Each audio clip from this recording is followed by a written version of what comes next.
1581, 877-247-1581, 877-247-1581.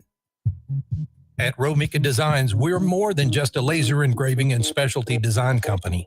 Much more. I'm Ron Phillips, co-owner of Romika Designs, and if you can dream it, we can probably make it. We can custom laser cut and engrave on nearly all material. Great for one-of-a-kind gifts, home decor, business and specialty items, or personalized and logoed designs created just for you or your company. Allow us to become your go-to gift and specialty project partner. Romika Designs can help make your ideas a reality. We're ready to help you design and create that special gift for any occasion or engrave your personal or business logo on just about any product. View our designs at romikadesigns.com or simply email us with your ideas.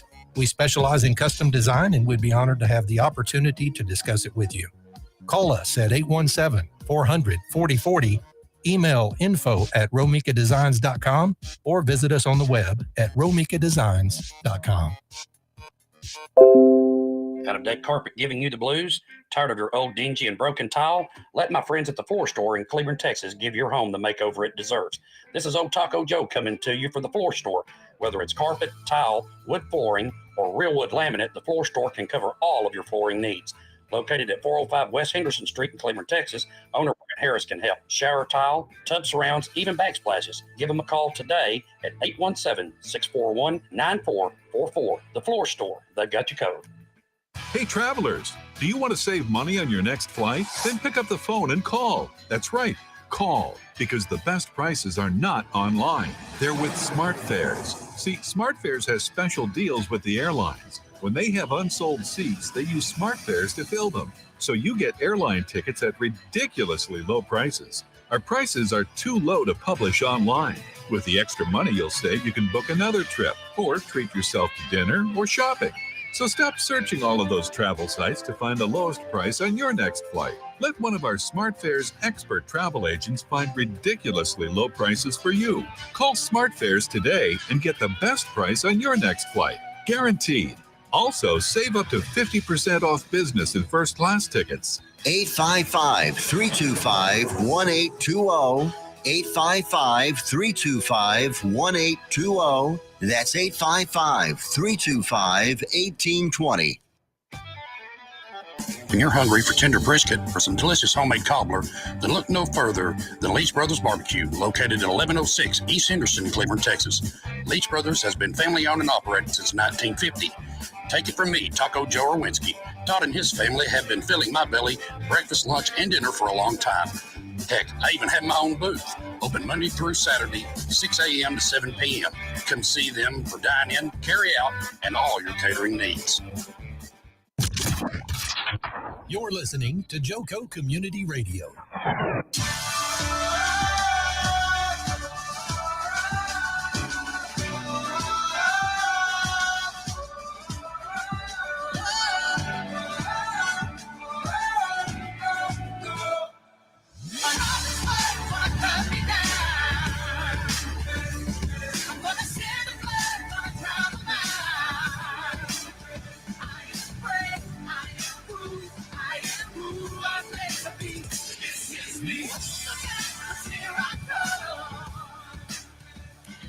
Good evening, everyone, and welcome to No Judgment here. I am your host, Tish Ross. Tonight, you and I have the privilege and honor of speaking with Reverend Loy Mallory. Mr. Mallory served the United States of America for 20 years in the Army, including 2 tours of duty in Vietnam. Mr. Mallory was an Army Infantry Platoon sergeant and has had many close calls with death and is here to share with us the many different experiences and how and why he is still here today. We're also joined by Mr. Mallory's wife, Bridget Mallory, and his very good friend, Pastor Charles Dorsett. We are so glad that you guys are all here to chime in. Reverend Mallory, thank you for being here. Thank you very much. And thank you for your service. Thank you kindly. When I sat in yours and Mrs. Mallory's living room last week, I was just thinking, wow, what an honor. What an absolute honor that God has blessed me with, that I have the opportunity to meet many people.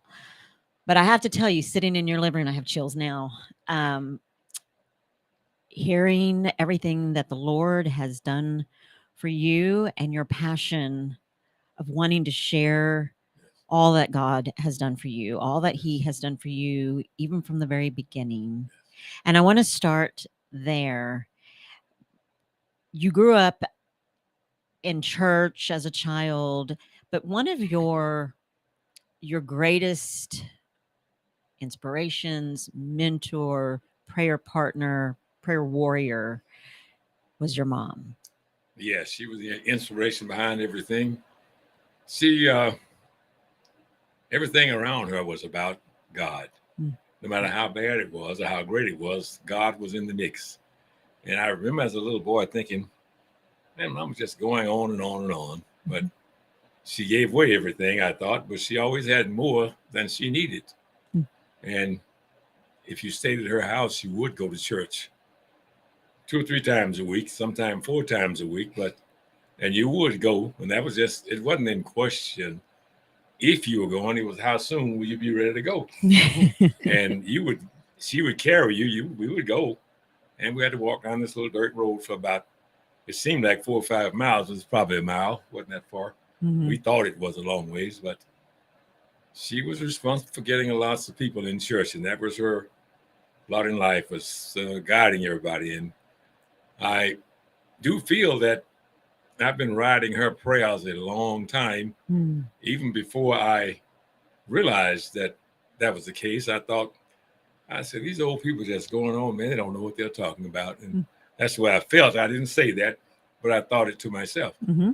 And I really, one especially, when I was a little boy, my brother and I were coming from, my mother's going to a church convention for a couple of days, and she left us our instructions of what we should do. So we went down to my sister's house. She had fixed dinner for us. And my brother was driving. He was 7 or 8 years older than I am. And he had an old hot rod. He and this guy were fixing up for a race.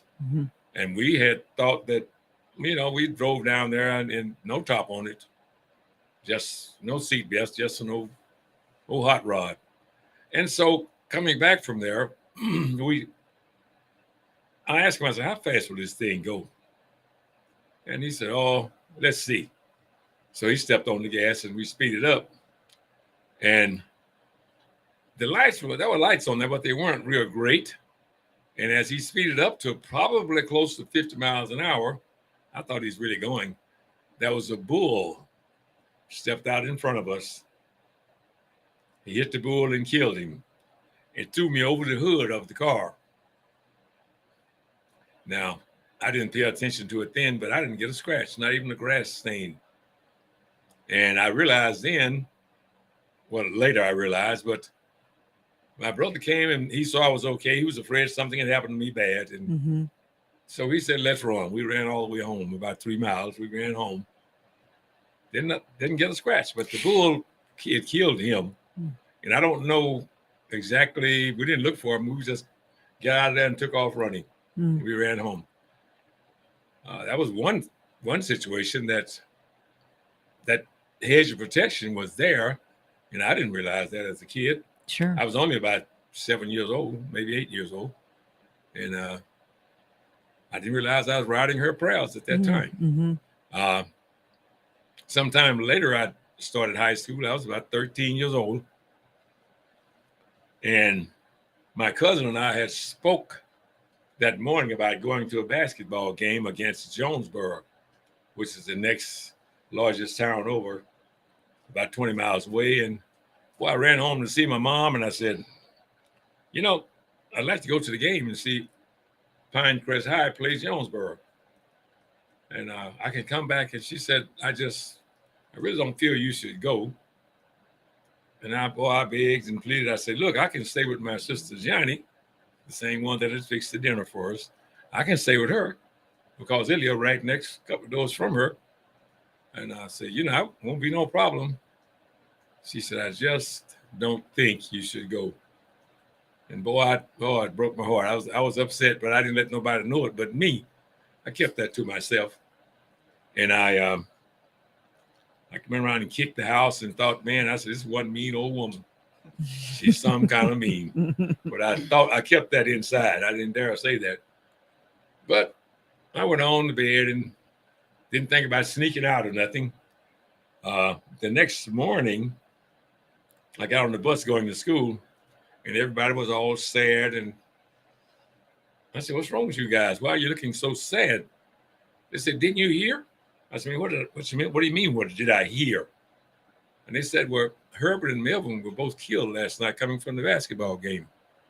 That, you know. And those were the young men that you were going to ride with. Yes. Melvin was a school teacher. He was a little old. He just got out the military, had a brand new car. And Herbert and I were the same age, basically. And I was going to go and ride with him and his sister and Melvin's girlfriend. But I couldn't believe, we were just playing and cutting up the other day. Now he's gone. But they were hit by a log truck. The guy was drunk and he split the car in half. Half the car was under the truck. It cut, well, I won't be too graphic about it, but it cut part of Melvin's head off, and a piece of chrome and the old cars went through, killed Herbert. But the thing is, and his sister, Marie, and his girlfriend, they were in the hospital off and on for over a year. They were severely damaged. And if I had been with them, I probably would have been dead as well. And I didn't think of this until many years later when the Holy Spirit said, if you had gone, you probably would have been gone too, if you went to the game. Or even if I sneaked off and went, I would have been wiped out. And she just felt, and the thing about it, most times she would have said, okay, go ahead, but behave yourself. That was her instructions, but I didn't. I was just crushed by that. And I remember going to the funeral, and they buried them both in the same grave. And man, I thought I was a tough little fella, but boy, that just broke my heart all to pieces, I'm sure. He and I played every day and ran around and tried to smoke corn stalks and everything. Yes, it didn't work. It never worked for us. But we tried all kind of little things, but he's been gone, and it didn't dawn on me then until many years later that if I had gone, when you're young, you don't think of that kind of things. So after that, I went to the military. I don't know if that's sure. Yeah, we can move into the military, but before we do, it's amazing how when we are younger, and I'm sure there are children that are young that will automatically know that it's the Lord. I'm not saying that every child doesn't know, but most of us, and I'll speak for myself, when I was younger, there were things that would happen, and things too that I would be so angry at my mom or my dad for not letting me, or something happening, preventing me. And being young and not fully mature in my relationship with the Lord, or even, this is going to sound so terrible, but even always being drugged to church. You're coming to church whether you like it or not, and going and sitting, sometimes listening, sometimes not. But it's amazing what comes with wisdom and what comes with growth in your relationship with the Lord as you get older. Then you can look back and, there's a song that says, even when you don't feel like he's working, even when you don't think that he's working, he never stops working. And as an adult now, and I try to preach that to my kids, or in hopes that they'll, I don't know, believe or understand or know that God is there to protect you. He doesn't cause things, doesn't make bad things happen to you, but he is there for you and he goes through those things with you. So it sounds like your mother, she and the Lord are pretty tight, because she had a great relationship with him, and she had this gift of the Holy Spirit.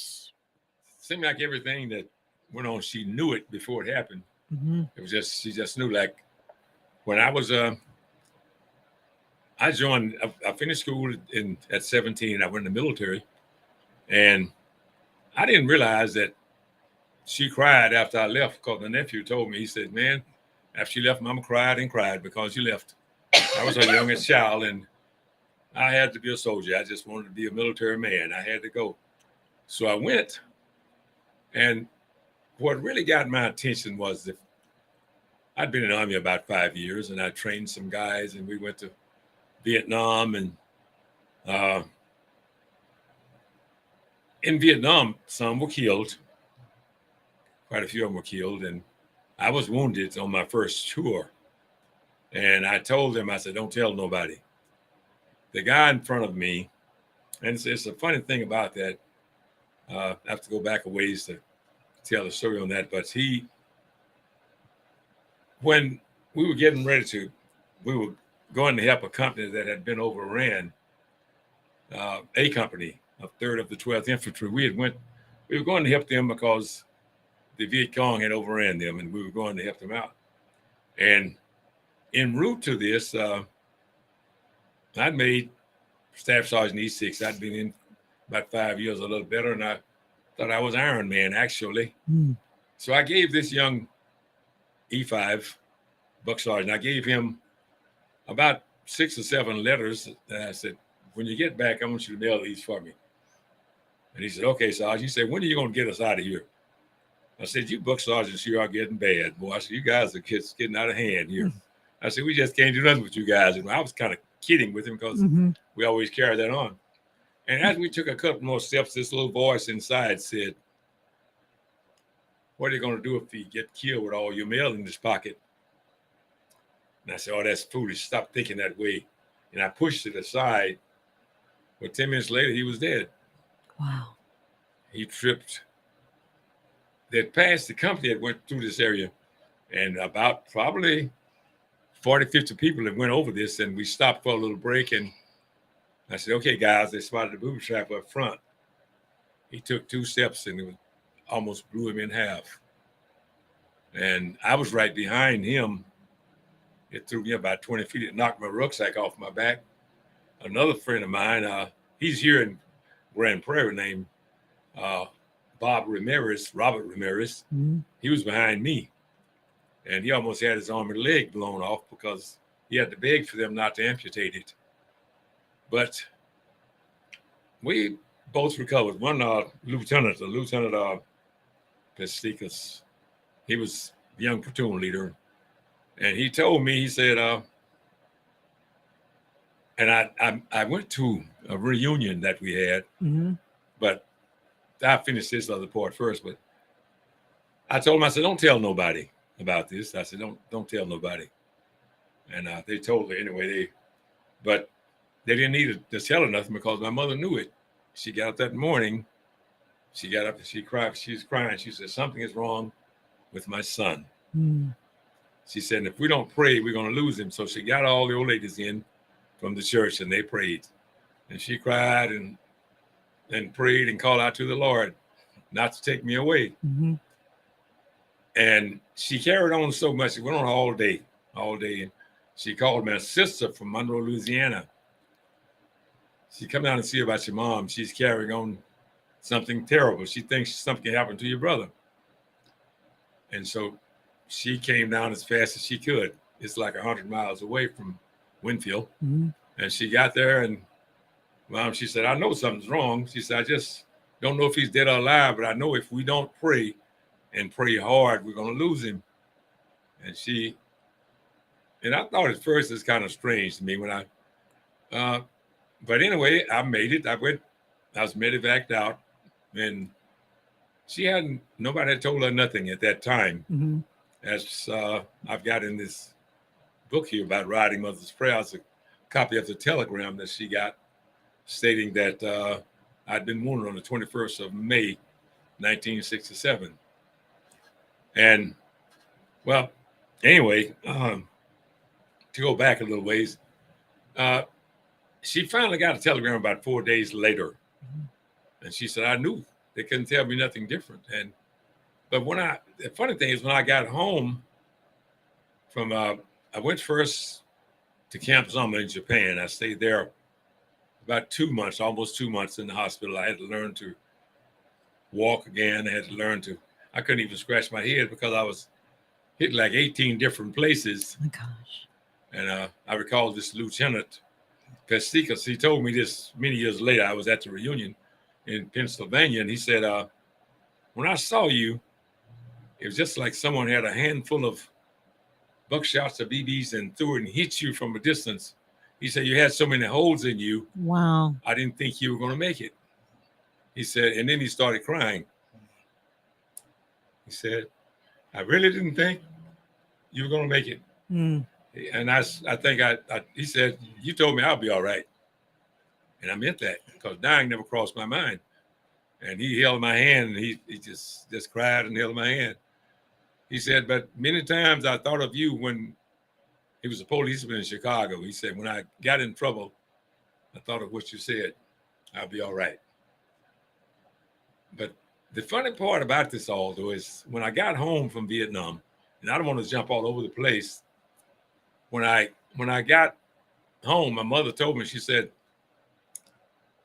son, if we hadn't prayed for you, we'd have lost you. Mm. And I said, Mama dying never crossed my mind. I was being arrogant and kind of dumb, which I really was. I thought, like I say, you think you're tough when you in the infantry, you think you stand a little taller than you're supposed to. And I didn't realize by God's grace and her prayers, I was still alive. Absolutely. I was still there by her prayers. But the story just kind of goes on and on. She and many others really prayed, and not just my mom, but she was the one, she wouldn't stop. And I don't know how long and how late they prayed that night, but she prayed and prayed and prayed until she prayed herself to sleep. Wow. And I mean, the power of prayer. Yes. You know, I read something and I shared it on Facebook. It had said that if you, it said if you, something about if you feel like prayer is all you got, then, and you don't feel like that's enough, then you, my friend, have forgotten that you carry the most powerful weapon in your hand. Yes. And prayer is like that. And you sharing your testimony, your story, the prayer that your mother continue is just like, and seriously chills knowing that you are sharing how important, if you say, I'm going to pray for you, or if you ask somebody, can I pray for you? It is so important that you do. And Charles, you wanted to say something? Yes. You know, in James 5:16, it says the effectual fervent prayer of a righteous man availeth much. Mm. And it says a lot about his mom, you know, effectual fervent prayer. Yes. Yes. Of a righteous person availeth much. That God heard her. Mm-hmm. And the evidence of that is him being here. Yes. You know, and that is magnificent. It is. You know, to just know that God works. And we need to let people hear this story, more of it. I don't want to stop you. No, but you're so right. More of that. Yes, absolutely. And Reverend, you had also shared, tell me a little bit about yours and your father's relationship, because there was a visit with your father after you returned from RVN. What was your relationship like with your dad? Well, my dad and mom separated when I was 9 months old, and he went to Chicago.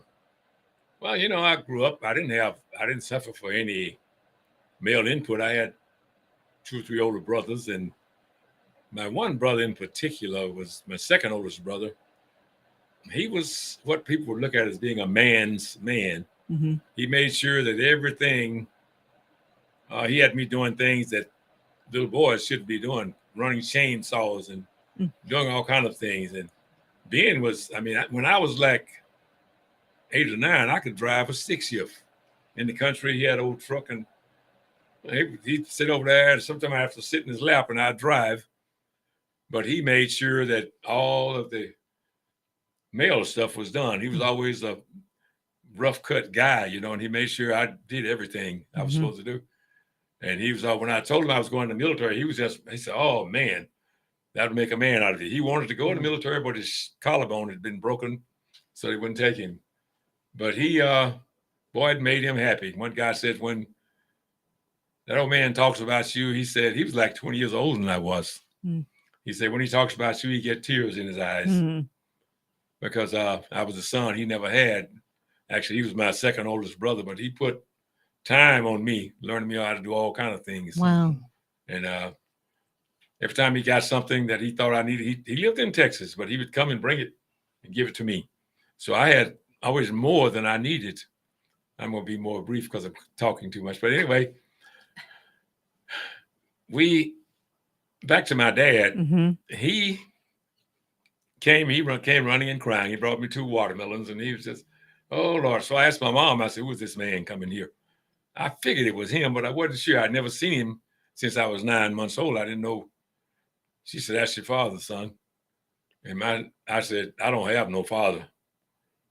She said, don't ever disrespect your father. Don't ever do that. I said, yes, ma'am. That was the end of that, because she meant that. I could tell by her little tone, she wasn't playing. She meant you don't disrespect your parents under no circumstances. And I'm so glad she did it that way, because as the story goes on, I would write him occasionally, and you know, all these things. I'd see him every once in a while, but until my mother passed away February 15th, 1990, and my wife pressured me to go up and see my dad, and I took him up. We went to Louisville, Arkansas to see him, and we got there. He was just pleased, and he cried and hugged and was so glad to see everybody. Well, I know this is part of the process that God had in place to patch this relationship up. And Father's Day, my son, who's also a military man, he's retired military, we went up to see my dad, and we took him fishing. He loves to fish. I always fished at Albertsons. I don't need to go on the creek or Kroger's. But we went in and we sat out in the woods, and we talked and talked until about 3 o'clock in the morning. We were talking. He was telling me how many times he wanted to see me and how often he cried because he couldn't see me. And he was just overjoyed to see his grandkids. But one thing that kind of stuck with me, he said, I've been everywhere I wanted to go. I've done everything I wanted to do. I've seen everybody I wanted to see. He said, if the Lord took me right now, I'd still be a happy man. He said, I'm just so happy I could just cry. We're sitting out in the middle of the woods. He said, I could just cry. And, you know, I just kind of, my son and I had him laughing because we were sleeping on the hood of the car. He'd never seen that. He thought that was funny. And we laughed. Well, about a week later, I didn't realize he was ill. About a week later, I got a call. He said, tell him to call Lloyd and tell him I'm in the hospital. And I went to Texarkana to see him. We went up there to see him. And he'd been in a comatose state. He was just kind of like out of it, you know. And so when I walked in the room, he kind of like woke up. And he said, hey, baby, how you doing? And I said, I'm doing fine, Dad. How you doing? He said, I'm all right now. I'm all right now. And that's the last thing. Basically, I guess he said to me, because he dozed on back off, and the next day he passed away. Wow. And I said, wow, you know, if I hadn't patched that up, I'd have been super, super miserable. I'd have been a miserable man. Yes.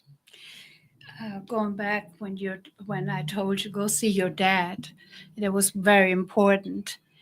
But the most important thing that I was telling my husband is forgive.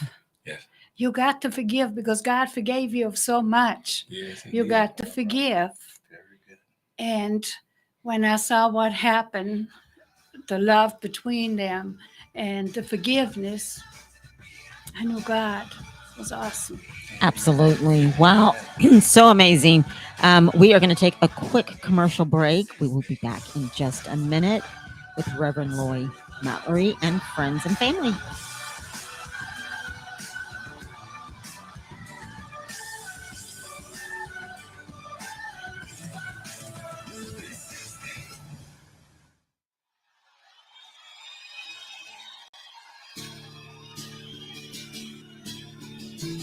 Accelerated Graphics and Science 101 East Renfro, Sweet C in Burleson, Texas, can handle all of your graphic needs.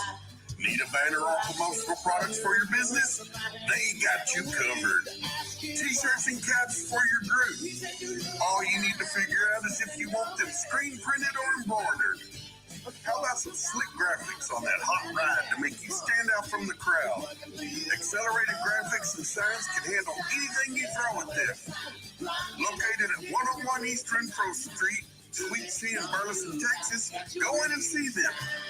Call them at 817-991-0523 or reach them on the web at www.acceleratedgraphics.net. They are loud and proud and want to serve you. Accelerated Graphics. Hey, there's something you forgot to do. It sure is hot. Are you sweating like a dog? Wait, what? Dogs don't sweat. Oh no, you forgot to get your window tinted. Whether it's the kitchen window that sits in the sun for the hottest part of the day, or you just got new wheels, call Sharp Window Tinting in Burleson. 817-615-9379 or look them up on the web, sharpwindowtint.com.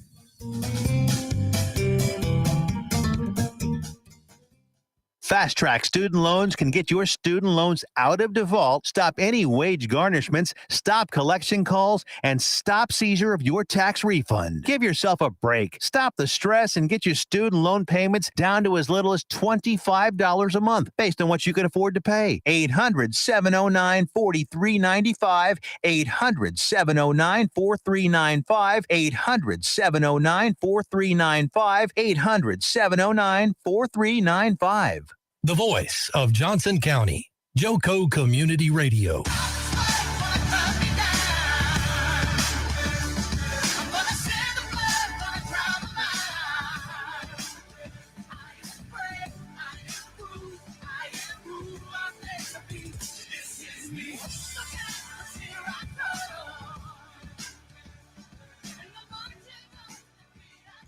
We are back. Joco Community Radio is proud to be the voice of Johnson County, Texas, and is live 365 days a year on the TuneIn Radio Network. To listen or watch, simply go to tuneinjoco.com to choose where and how. The Joco Community Radio app is now available for free on Android and Apple devices. Simply search your store. Check out our lineup and more on jococommunityradio.com. This episode and more brought to you by Patriot Claims, making your insurance work for you. Reach out to your Texas sales rep, Nona Reed, at 844.tex.hail. That's 844-839-4245. And if you guys have any questions or comments, or you want to send some love to Reverend Mallory, please feel free to do so, and I will read them. Let me see what we've got here in the comments. I'm going to read them to you. There's a comment here that says, "Thank you, sir, for your service. I appreciate you for your service as well as sharing your story. Wow, this is magnificent indeed. Keep telling your story. You're definitely not talking too much, sir. Wow is not a strong enough word. Your dad was good now just by seeing his son. I could sit and listen to this man's story from beginning to end." And that's true. I mean, the impact that your truths, your testimony to God, your testimony to the power of prayer, your testimony to forgiveness and forgiving, and what that looks like and what can happen by doing that, reestablishing relationships, so that you can go on living your life. I feel like if we do not forgive, and sometimes I think there are things that happen to us in our lives that we think are unforgivable, but that is us. That's us holding those grudges, holding the hurt, the pain, the anger. But it's amazing how when you do forgive, that is, God releases that, because God has forgiven us, like you said. Sent his son to die on the cross for our sins and has saved us. Yes. And when we forgive some of the unforgivables, the Lord then just washes that out, sends you peace. Your father was able to pass in peace. You're able to live in peace, knowing that you rekindled that relationship. And I think, thank God for your mother being the woman that she is, you know, for her telling you that day, you will not disrespect your father, because she knew the power of forgiveness. She knew what was in store for you ahead of time. So what is your mom's name? Her name was Othella. Othella. The thing about that, she hadn't seen him either since that time. It's been since I was 9 months old. Wow. I was like 22, 23 at the time. What an amazing woman for him to be able to come in, sure. back into your life, and her to be able to say, you don't speak to your father that way. Disrespect. Yes. Well, I see a lot of different stories that you have here and that I was blessed to be able to hear. But what I love about your notes that you shared with me, I'm going to kind of read through some of them and then have you maybe to touch base on a couple of them. But in the notes that you shared with me, at the end of every story, it says, I was there. During your second tour, when you were almost crushed in a bunker by rain-soaked sandbags, I was there. When Viet Cong fired an M79 grenade launcher, 40-millimeter explosive shell that fell within 6 feet of you and you were not harmed, I was there. When the 155-millimeter artillery shell fell within 25 feet of you and did not explode, I was there. When you were caught in a minefield and walked out unharmed, I was there. When you drove that Jeep across the mud hole that had a mine planted in it and it did not explode, I was there. When there was a major fire and shells were exploding along with machine and rifle bullets and several barrels of exploding gas, I was there. When the young RBN soldier was blown in half by a booby-trapped 105-millimeter artillery shell, the Lord said, I was there. When your team number 16, was attacked at outpost OP-10, I was there. The ambush at the new outpost, I was there. Every time I read these descriptives of God's miraculous hand and protection, and there's more, it is overwhelming to know how in the midst of near death that God was with you. There's a purpose. There's a reason for you to be here. And do you feel that a part of the reason is so that you can come on and share these stories? Why share your stories? I promised God I would do it. I promised him when I had the little situation at church where tears were rolling and my nose was running.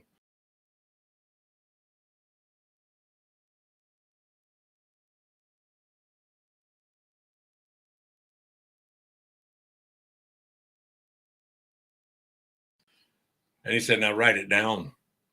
Right. That's, I mean, all these different things that happened. And I hadn't even thought about the fact that God was the primary reason, and the prayers being sent up was the reason that I was still there. Because I just thought you're lucky. You're fortunate. And when did you come to realize that it was the Lord and your mom's prayers? And after I had retired, actually, from the military, and I started going to church.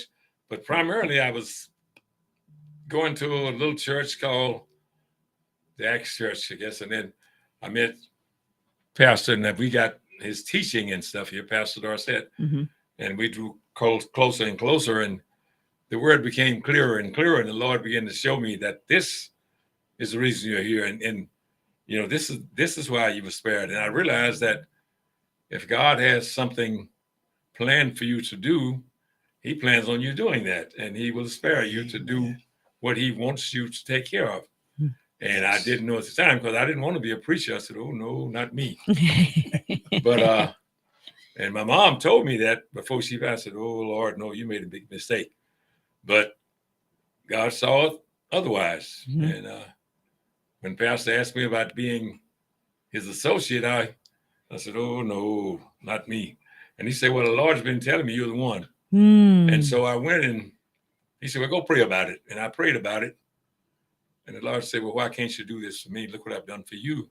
Surely you can do this a little bit for me. Look what I've done for you. And he's done numerous things for me. And I said, well, it's good, but if you find somebody else that wants the job, let them have it. I'll step aside gladly. But that wasn't to be. And the Lord has fixed things. He's really had his hand on this in a big way. I mean, thanks to Pastor Dorsett here. He was very influential in showing me the light and persuading me to do some things. So, yes, and please. This being here, I could not allow him to let this pass. Thank you. Because the Lord really has done some miraculous things in his life. And he needs to tell many others that many others need to hear the same. I believe this would be catharsis for many people. Yes. They're going through trials and tribulations, to know that the Lord is there. But having that mom there, knowing the reason, the foundation for what is actually in the center of my life is because mom did something. And she prayed and asked the Lord to protect me and give me an opportunity to actually be where he is today. Reverend Mallory is here because his mother prayed for him. He heard God's call after many prayers for mom. And now he's here telling the story. I would not feel enriched unless I heard that story. I needed to hear the story. And it's being a great influence for me even now. Yes. And I think even too, hearing your story also, it is amazing how your stories are going to influence and impact people in different ways. Sure. So like even for myself, to check in and make sure my children, the foundation has been laid, but it actually makes me want to be even a better parent. I need to be a better, harder praying parent, but tell me about this book, 9 Days in May. How did this book come about? This is about the first tour in Vietnam. We were going to have a company who had been overran by the Viet Cong, and we were in B Company, 3rd of the 12th Infantry. We were going to help them out. And this, when I was wounded, this is all tied into that book there. The guy wrote that, but we only have, our 3rd to 12th has only a small portion. And there's some words in that probably it's not of the best choosing. But when,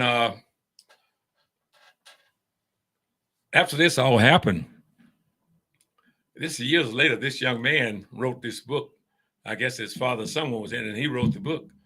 And I hadn't bought it. I was at a reunion up in Pennsylvania, and he said, Sarge, did you buy that book? When they all called me Sarge, I said, look, I'm just plain old Mallory. I'm nobody of note. They said, oh, no, you'll always be Sergeant Mallory to us. And I said, well, I'm just me. I'm nobody of note. And they said, well, you belong to us. And so anyway, he said, you need to get that book because you're in the book.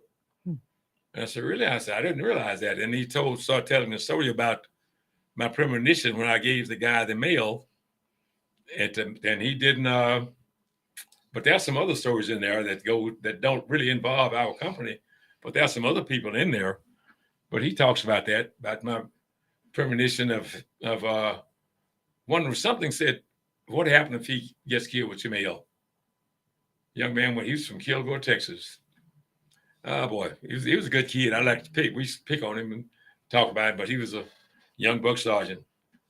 But that's basically how I got in the book, and I didn't know I was in there until the book was already written a couple of years ago, I guess. And I hadn't even decided to write my book. Well, I had started on it, but I didn't know this was out until he came out in talked about the 9 days in May, which was a pretty rough time. The Viet Cong, not Charlie, but the Viet Cong was really on a rampage during that time. This is like May 1967. You know, I was here the 21st of May. And we were going to help them when that all came about. And after I was in the hospital, several guys came to Camp Zama in Japan. But here's another thing that catches me, and I might have mentioned that, but I'll throw this in right quick before we run out of time.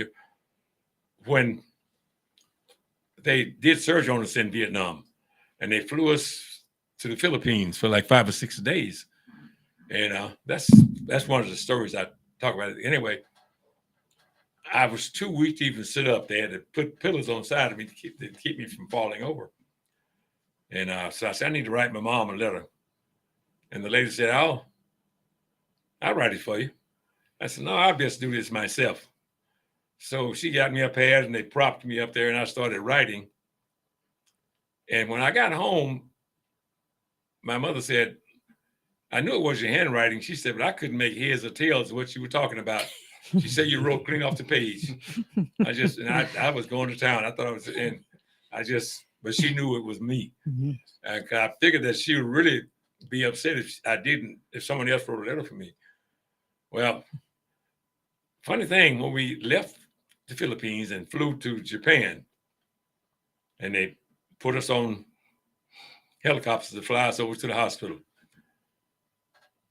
And I consider this a blessing, and I realized that after I got there. We pulled up and landed, and they pulled the door open. I looked up in the face of a guy named Stokes. He and I had been in the same company in Germany for 3 years. I looked in his face. He said, what are you doing here, Sarge? I said, oh, man. I said, what are you doing here? And for the entire time, he'd been wounded before I was, but he was walking wounded. And he would go bring me his radio and go get things for me. It was like he was there. But then what are the chances of this? Of going 12,000 miles from where you were up more, and someone that you know is like seeing family was there to open the door on the helicopter. Wow.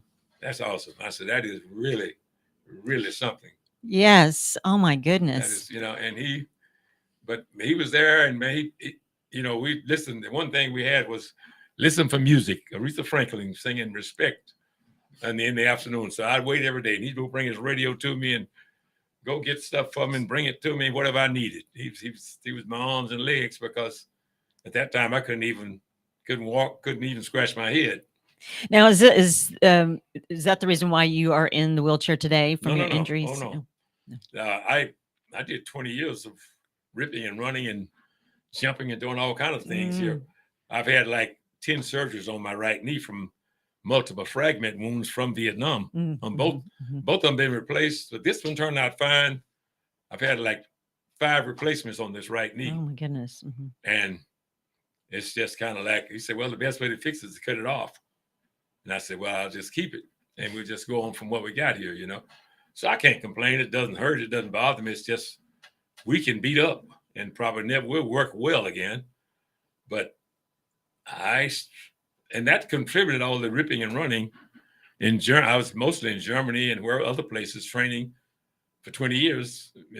After this happened, I was at least another 15 years or 16 years of doing military stuff, running and every day, and then I went to the post office for another 20, stayed there. And it's just the last, 4 or 5 years that I got where I was in a wheelchair.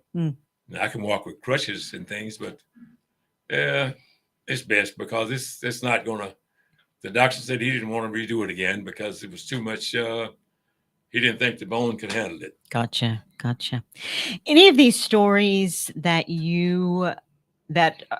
all very impactful, but is there any other one that you would like to share with us that just sticks right out to you? They're all miraculous, but I really love that you shared the final visit to your father. That's huge, especially for a lot of children that are fatherless. Forgiveness, things like that. But is there another story on here before we go that you would like to share? The one about the sandbags, it shows one Well, about the how the Holy Spirit works. Now,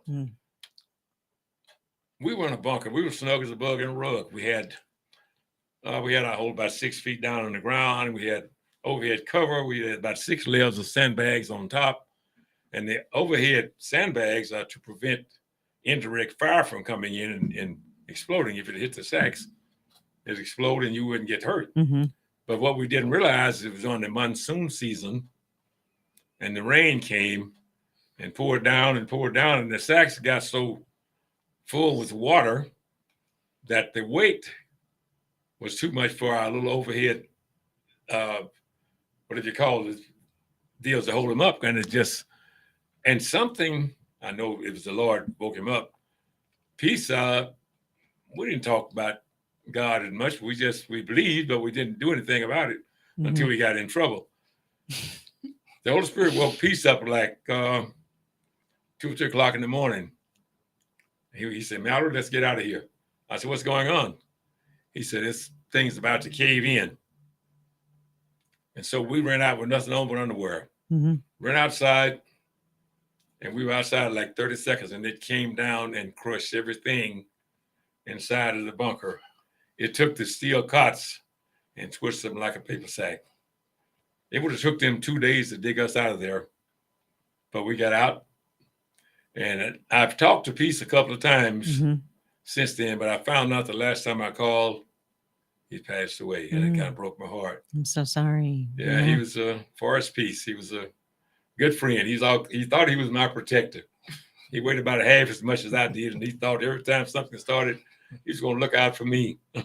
I just kind of smiled, and he thought he was really, but he saved my life. Yes. He saved our lives.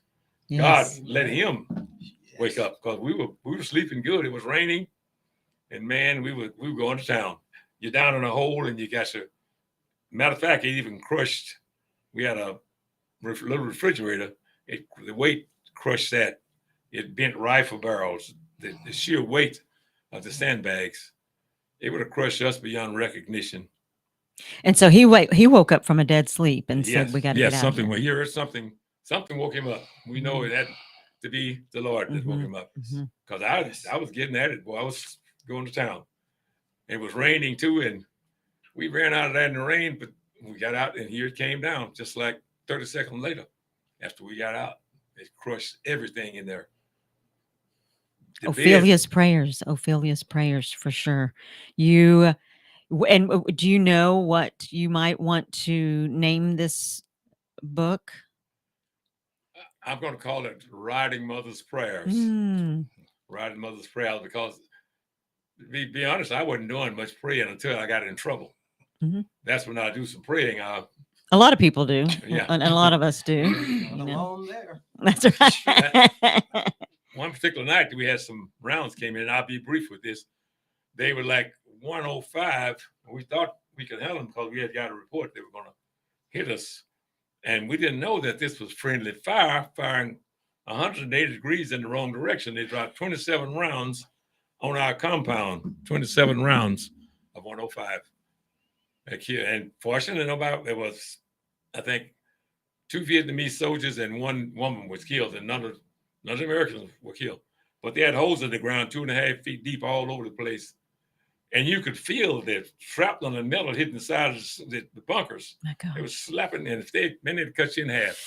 They were hitting those sandbags, and you could hear them they were going off 27 rounds, went to walk straight off. Next morning, all the brass in the world was out there.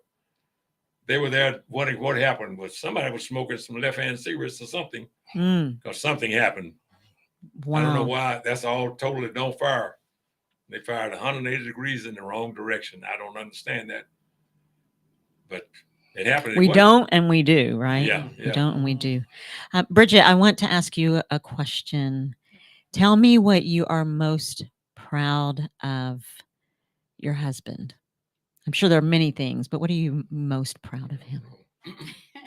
His strength and his faith in God, and to see how his mother raised him and how strong believer she was. And that encourages me, that if she can do it, if she can pray like that, I can pray like that. And God is good. So I am proud of him and also of my son. I think he mentioned that he is retired from the military too. And so I'm proud that they're served, and they're served with a whole heart. Yes, And, yes. you know, and I want him and my son also, I'm praying for him to serve the Lord the same way. Yes, Charles, let me ask you. Well, what are you most proud of, Reverend? A plethora of things. But if I had to single something out, it would be honor. He's an honorable man. You know, I call him G.I. Joe. I really do. I said, you know, if there is a great American hero, you're it. You epitomize exactly what when we go into the military, and I went in, I was in the Air Force. Forgive me No. now. But all to make it work. I was in the Air Force. And that honor, and he displays honor now. Yes. Serving the Lord. Yes. The story, God gave it to him to give to us. Yes. And it inspires me actually to continue on. Yes. With that kind of honor. I adopted a saying from his life. And that is, before I leave here, I want to do what God has called me to do and have an honorable discharge. I love that. I absolutely love that. I'm going to read a couple of comments. I pray the same for myself. I think I'll adopt that as well. Let's see. There are a couple of comments here.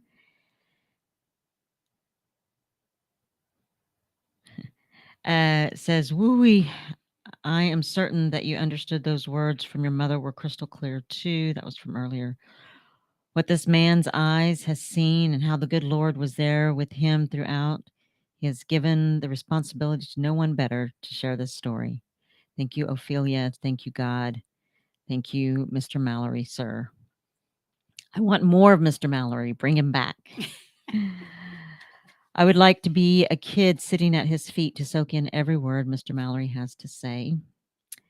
Let's see here. A young lady here says, Stephanie Stremmel says, I love history, but these stories are crazy. Makes you appreciate our veterans even more. Thank you for serving. I'm proud just to hear his amazing story. Mr. Mallory is definitely an honorable man. So I'm going to ask you this question. Yes, ma'am. Who is Reverend Loy Mallory today? Oh, I just want to be me. Nobody special. I don't need any titles. I just want to be me that can help. One of my weaknesses is helping people. It breaks my heart to see my fellow man in need. I just can't. Oh man, I don't know why that's on me. And my mom used to be that way, and I said, man, she give it, and I find that on me. I didn't want to be like her because I thought she was a soft girl. But I find the same thing on me, and we shout and help my fellow man. Excellent. Well, thank you so much for your service, and man, you're one humble, amazing, incredible man. And I'm honored to have met you and to have had you here. Thank you guys for listening. We'll see you guys next week. To Venus and Grandview to Godly, this is the voice of Johnson County, Joco Community Radio. Why have thousands of aspiring authors teamed up with Christian faith